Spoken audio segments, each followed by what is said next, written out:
പാലക്കാട് തച്ചമ്പാറ പഞ്ചായത്തിൽ യു.ഡി.എഫിന് ജയം 4ാം വാർഡിൽ ചരിത്ര വിജയമാണ്. ഇതോടെ എൽ.ഡി.എഫിന് പഞ്ചായത്ത് ഭരണം നഷ്ടപ്പെടും. പ്രസാദ് ഉടുമ്പശ്ശേരി ചേരുന്നു. പ്രസാദ്, അങ്ങനെ ഇടതുമുന്നണിയിൽ നിന്നും 4ാം വാർഡ് പിടിച്ചെടുത്ത് യു.ഡി.എഫിന് വീണ്ടും ജയം അല്ലേ? സിദ്ധലക്ഷ്മി, ഇതിൽ ഏറ്റവും പ്രധാനപ്പെട്ടതെന്ന് പറയുന്നത് പഞ്ചായത്ത് ഭരണം മാറുന്നു എന്നുള്ളതാണ്. 15 സീറ്റിൽ നേരത്തെ 8 സീറ്റ് LDF-നും 7 UDF-നുമായിരുന്നു. ഇതിനിടെ CPI അംഗമായ ജോർജ് തച്ചമ്പാറ പിന്നീട് BJP-യിലേക്ക് പോവുകയും രാജിവെക്കുകയും ചെയ്തിരുന്നു. ഈ സ്ഥാനത്തേക്കാണ് ഇപ്പോൾ തെരഞ്ഞെടുപ്പ് നടന്നിട്ടുള്ളത്.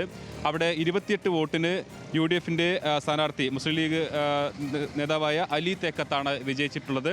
ഇതോടുകൂടി 8 അംഗങ്ങൾ UDF-നും 7 പേർ LDF-നുമായി മാറിയിട്ടുണ്ട്.